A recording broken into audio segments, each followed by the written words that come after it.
بسم اللہ الرحمن الرحیم۔ السلام علیکم ورحمۃ اللہ وبرکاتہ۔ ایک آدمی اپنی بیوی سے جان چھڑانا چاہتا تھا مگر اسے موقع نہیں مل رہا تھا۔ وہ ایک ایسے موقع کی تلاش میں تھا کہ بیوی بھی غائب ہو جائے اور کسی کو شک بھی نہ ہو۔ ایک دن وہ اپنی بیوی کو ایک پارک میں گھمانے لے گیا تاکہ کچھ ہواخوری ہو جائے۔ پارک میں گھمانے کے بعد چہل قدمی کرتے ہوئے وہ ایک نہر کے کنارے آیا۔ شام ہو چکی تھی اور اندھیرا چھانے لگا تھا۔ ویرانی دیکھ کر اس نے اپنی بیوی کے سر میں زور سے ڈنڈا مارا اور جب وہ بے ہوش ہو کر گر پڑی تب اس کے ساتھ ایک وزنی پتھر باندھ کر نہر میں دھکا دے دیا۔ پھر وہاں سے فرار ہو گیا اور گھر جا کر سو گیا۔ ایک دیہاتی کی بھینس اسی نہر میں نہا رہی تھی اور دیہاتی کا چلاک بیٹا بھینس کی دم پکڑ کر اس کے پیچھے پیچھے تیر رہا تھا۔ بھینس اور وہ لڑکا دونوں ٹھنڈے پانی سے لطف اندوز ہو رہے تھے۔ اچانک بھینس نے نہر کے اندر ڈبکی لگائی تو ارد گرد گاؤں کے رہنے والے اسے شہر کہتے تھے۔ اس قصبے میں ایک پکی سڑک اور ریلوے لائن گزرتی تھی۔ یہاں ریلوے اسٹیشن بھی تھا۔ ایک روز اس قصبے کا ایک آدمی تانے آیا۔ اس کے ساتھ اس کا بیٹا بھی تھا جس کی عمر 14-15 سال ہوگی۔ اس نے بتایا کہ اس کی جوان بیٹی لاپتہ ہے۔ میرے ذہن میں پہلا خیال یہ آیا کہ کسی کے ساتھ بھاگ گئی ہوگی، لیکن اس نے یہ کہہ کر مجھے حیران کیا کہ لڑکی شادی شدہ ہے اور اپنے خاوند کے گھر سے لاپتہ ہے۔ میں اسے کوئی گھریلو جھگڑا سمجھا اور ارادہ کیا کہ رپورٹ نہیں لکھوں گا۔ اگر یہ دونوں گھروں کا آپس میں جھگڑا ہوا تو ان کی صلح صفائی کرا دوں گا۔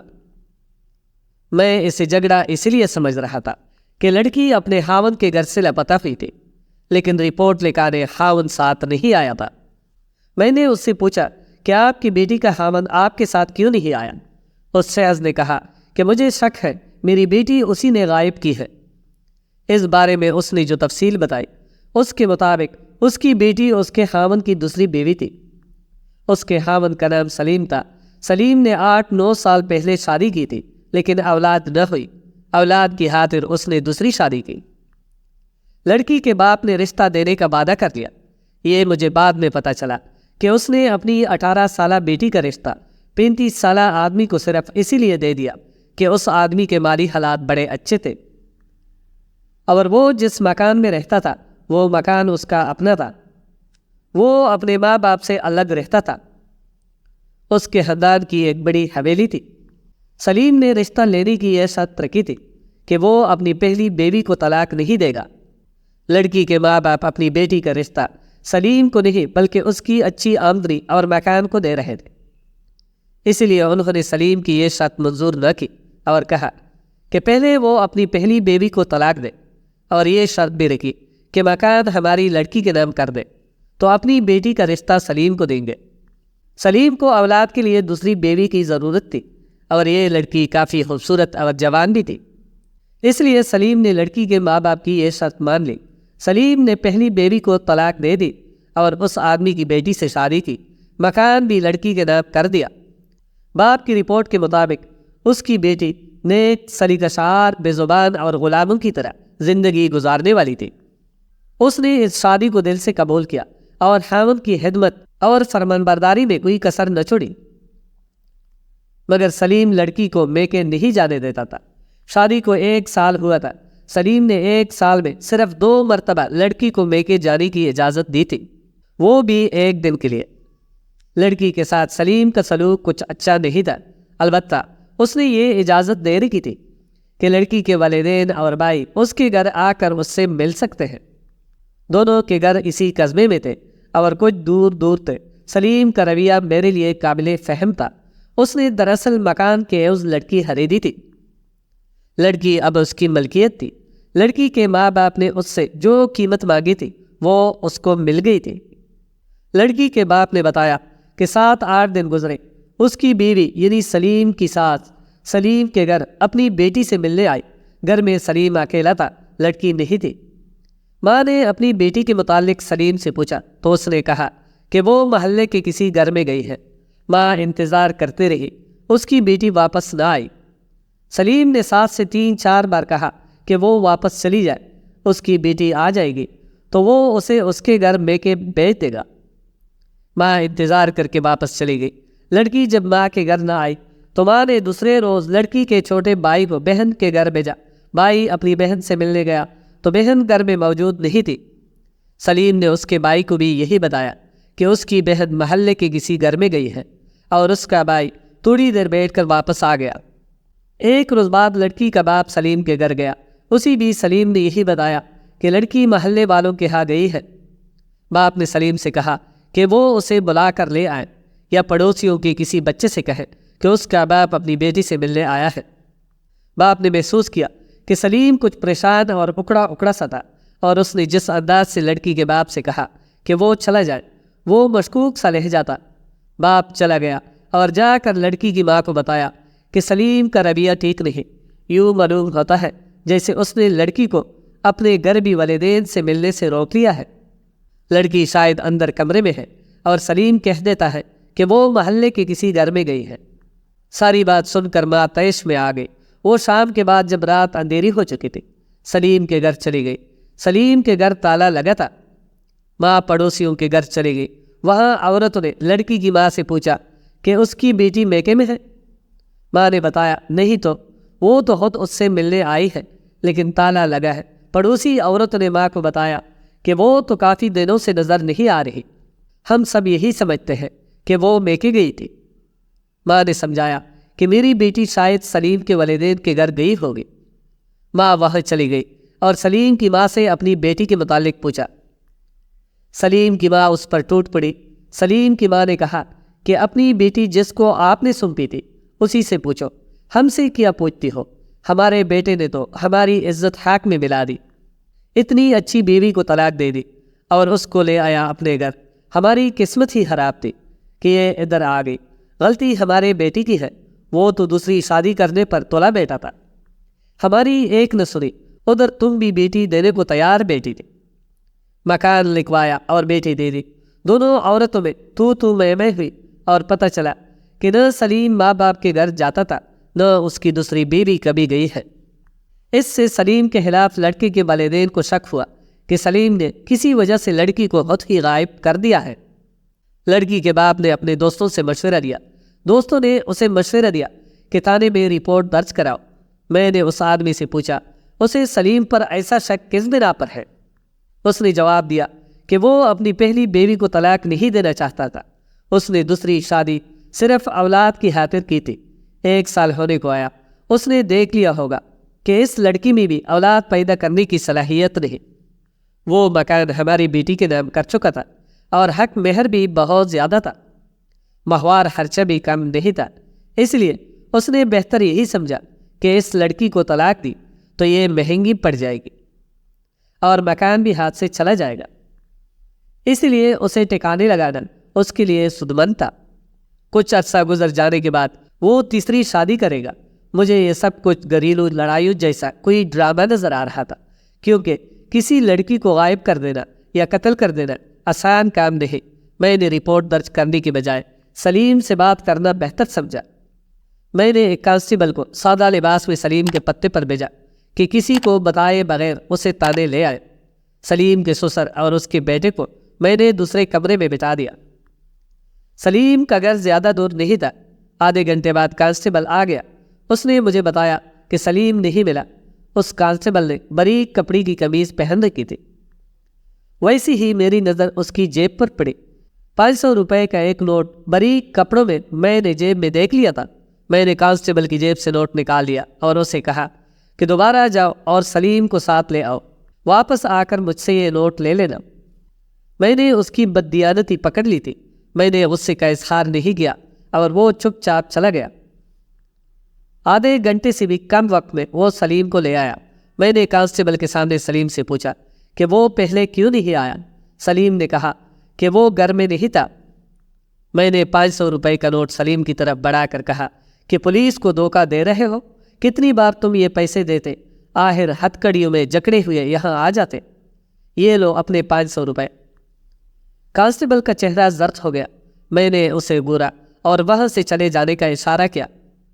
پھر میں نے سلیم کو اپنے سامنے بٹھا کر پوچھا کہ تمہاری دوسری بیوی کہاں ہے؟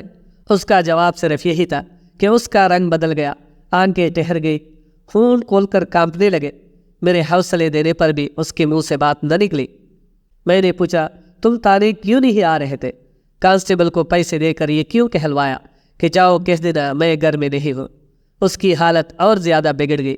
میں نے کہا کہ کہہ دو کہ میری بیوی محلے میں کسی کے گھر گئی ہوئی ہے۔ وہ چپ رہا۔ اس نے کانسٹیبل کو جو نوٹ دیا تھا وہ اس کی گرفتاری کا وارنٹ تھا۔ اس کا مطلب یہ تھا کہ وہ پولیس کو ٹالنے کی کوشش کر رہا تھا۔ یہ بلا وجہ نہیں ہو سکتا۔ میں نے سلیم سے کہا کہ تم ایک رات حوالات میں گزار دو، کل صبح تک میرا خیال ہے کہ تم بولنے کے قابل ہو جاؤ گے۔ وہ اس طرح بتکا جیسے کسی نے بجلی کی ننگی تار اس کے جسم پر لگا دی ہو۔ وہ خوف میں مبتلا ہو گیا۔ اس نے ڈر سے میرے دونوں ہاتھ پکڑ لیے کہ میں اسے حوالات میں بند کرنے کو اٹھا دوں۔ اس نے پہلے سر ہلایا، پھر سسکی لینے کے بعد بولا، ذرا بیٹھ جائیے، میری بات سن لے۔ میں مجرم نہیں، مظلوم ہوں۔ اس کی آنکھوں سے آنسو بہنے لگے۔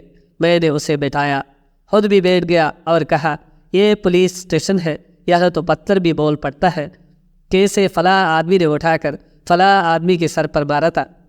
اگر تم مجرم ہو تو سب کچھ بتاؤ، اگر مظلوم ہو تو میں تمہاری اتنی مدد کروں گا کہ تم سوچ بھی نہیں سکتے۔ میں نے آگے ہو کر رزداری سے کہا، اگر اپنا جرم مجھے پریشانی کے بغیر سنا دو گے تو فائدے میں رہو گے، میرے ساتھ دوستی کر لو۔ میرا خیال ہے کہ تم نے مظلوم ہو کر جرم کیا ہے۔ مجھے ایسے آدمی کے ساتھ بہت ہمدردی ہوتی ہے۔ پھر میں نے آہستہ سے پوچھا کہ بیوی کو قتل کر دیا؟ وہ ہڑبڑا کر بولا، نہیں، وہ تو خود بھاگ گئی، مجھے دھوکہ دیا۔ میں نے کہا، لیکن میں نے تو سنا ہے کہ وہ بڑی نیک لڑکی تھی اور اس نے تمہیں تہ دل سے قبول بھی کیا تھا۔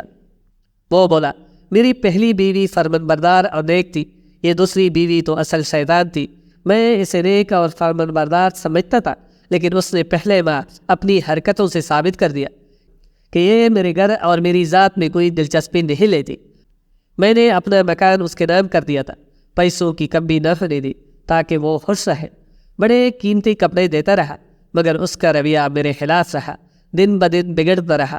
شادی کے 3 ماہ بعد اس نے مجھے یہ الفاظ کہہ دیے کہ میں نے آپ کو دل سے قبول نہیں کیا، میں نے صرف ماں باپ کا حکم مانا ہے۔ وہ یہ بھی کہتی تھی کہ میں آپ کو اولاد نہیں دے سکتی۔ میں نے اس کی ماں اور باپ سے بھی کہا کہ وہ اسے سمجھائے، ورنہ میں مکان کی رجسٹری اپنے نام کروا لوں گا۔ اس کی ماں نے کہا، مکان کو تو بھول جاؤ، آپ کی رجسٹری تو میرے پاس ہے، اب یہ کاغذات تمہیں نہیں مل سکتے۔ میں نے دیکھا کہ اس عورت یعنی ساس کا رویہ بھی دشمنوں والا تھا اور وہ رجسٹری اپنے قبضے میں کر چکی تھی۔ میرے سسر کا رویہ کچھ بہتر تھا، لیکن ماں بیٹی پر اس شخص کا کوئی اثر نہیں ہوتا تھا۔ میں اولاد کی خاطر ان کے جال میں پھنس گیا تھا۔ میں نے طلاق دینے کا سوچا تو خیال آیا کہ مکان بھی دے چکا ہوں، حق مہر بھی زیادہ ہے۔ میں نے غصے میں آ کر اس کی پٹائی شروع کی۔ کوئی 15-16 روز پہلے کی بات ہے کہ صبح جاگا تو بیوی نہیں تھی۔ غسلخانے میں دیکھا، پورے گھر میں دیکھا، لیکن سمجھ نہیں آ رہی تھی کہ وہ کہاں چلی گئی۔ پھر سوچ لیا کہ خود گئی ہے اور خود ہی واپس آئے گی، میں اس کے پیچھے نہیں جاؤں گا۔ 5-6 روز بعد اس کی ماں آئی۔ پیشتر اس کے کہ میں پوچھتا کہ اس کی بیٹی کہاں ہے، اس نے مجھ سے سوال کیا کہ اس کی بیٹی کہاں ہے، وہ کھانے کی کوئی چیز بنا کر لائی تھی۔ میں نے اپنی ساس کی باتیں غور سے سنی۔ اس کے لہجے اور انداز میں مجھے کوئی شرارت نظر نہ آئی، لیکن اس عورت کا کوئی اعتبار نہیں تھا۔ میں نے اس سے کہہ دیا کہ اس کی بیٹی محلے میں کسی کے گھر گئی ہوئی ہے۔ وہ کچھ دیر انتظار کر کے چلی گئی۔ دوسرے دن اس کا بھائی آ گیا، وہ بھی اپنی بہن سے ملنے آیا تھا۔ میں نے اسی بھی بتا دیا کہ وہ محلے میں کسی کے گھر گئی ہے۔ باتوں باتوں میں نے اس سے پوچھا کہ اس کی بہن اپنے گھر کب گئی تھی۔ وہ 14-15 سال کا لڑکا تھا، میری باتوں میں آ گیا۔ اس نے 2 ماہ کا بتایا کہ اس کی بہن 2 ماہ پہلے ان کے گھر گئی تھی۔ مجھے شک یہ تھا کہ اس کی ماں بڑی چالاک ہے، اس نے اپنی بیٹی کو مجھ سے چوری چھپے اپنے گھر میں بلا کر چھپا لیا ہے، اور یہ اس کی خطرناک چال ہوگی۔ مگر لڑکے سے پتہ چلا کہ اس کی بہن ماں باپ کے پاس نہیں تھی، وہ بھاگ گئی تھی، اور بھاگنے کی وجوہات بڑی صاف ہے، اس نے مجھے دل سے قبول نہیں کیا تھا۔ میں اس پر سختی کرتا تھا، اسے مارتا پیٹتا بھی تھا۔ لڑکی ہوشیار اور تیز طبیعت کی تھی، اسے بھگانے میں اس کی ماں کا ہاتھ بھی ہو سکتا ہے۔ ان لوگوں نے مجھ سے مکان اپنی لڑکی کے نام لکھوا لیا ہے۔ اگلے روز اس کا باپ آیا، وہ بھی بیٹی سے ملنے آیا تھا۔ اس کے چہرے سے یہ پتہ چلتا تھا کہ اسے مجھ پر شک ہے۔ میں نے اسی بھی یہی بتایا کہ اس کی بیٹی محلے میں کسی کے گھر گئی ہے۔ تو باپ نے کہا کہ تم کہہ کیوں نہیں دیتے کہ ہمیں اپنی بیٹی سے ملنے کی اجازت نہیں؟ اس کی ماں اور بھائی آئے، اب میں آیا ہوں، تم سب کو یہی جواب دے رہے ہو کہ وہ محلے کے کسی گھر میں گئی ہے۔ شام تک میں یہی بیٹھا رہوں گا، اس سے ملنے کے بعد ہی جاؤں گا۔ سلیم نے بزرگ کے جب یہ الفاظ سنے تو تھوڑا پریشان ہوا، مگر سب سے زیادہ اس کی پریشانی میں تب اضافہ ہوا جب نہر سے اس کی بیوی کی لاش برآمد ہوئی۔ اب معاملہ کھل کر پولیس کے سامنے آ چکا تھا۔ سلیم کو پولیس پکڑ کر لے گئی۔ اس بار سخت جسمانی ریمانڈ دیا۔ 2 سے 3 دن جسمانی ریمانڈ جاری رہا۔ جب سلیم مزید تکلیف برداشت نہ کر پایا تب سچ اگلنے لگا۔ سلیم نے اس بات کا اقرار کیا کہ وہ اپنی بیوی سے جان چھڑانا چاہتا تھا۔ کافی عرصے سے وہ ایک موقع کی تلاش میں تھا، اور جب اسے موقع ملا تو اس نے موقع ضائع نہ کیا۔ پارک میں گھمانے کے بعد وہ چہل قدمی کرتے ہوئے ایک نہر کے کنارے آیا۔ بیوی کے سر میں چوٹ لگائی تو وہ بے ہوش ہو کر گر پڑی۔ پھر اس کے جسم کے ساتھ ایک وزنی پتھر باندھ کر اسے نہر میں پھینک دیا۔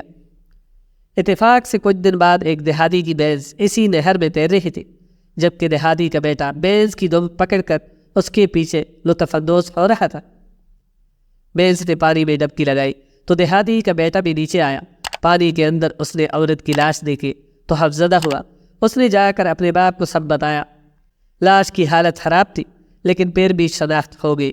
سلیم کے گھر والوں نے صلح کرنے کی کوشش کی مگر مقتول کے وارث نے صلح کرنے سے انکار کر دیا۔ سلیم آج بھی جیل کی سلاخوں کے پیچھے سزائے موت کا انتظار کر رہا ہے۔ جیل کے اندر اب بھی سلیم اپنے ساتھیوں کو یہی نصیحت کرتا ہے کہ اگر آپ نے کسی عورت کو اپنا لیا تب اسے برداشت کرو، اگر ساتھ نبھانے کی ہمت نہیں تو پھر کسی عورت کو اپنی زندگی میں لانے کی غلطی کبھی نہ کرنا۔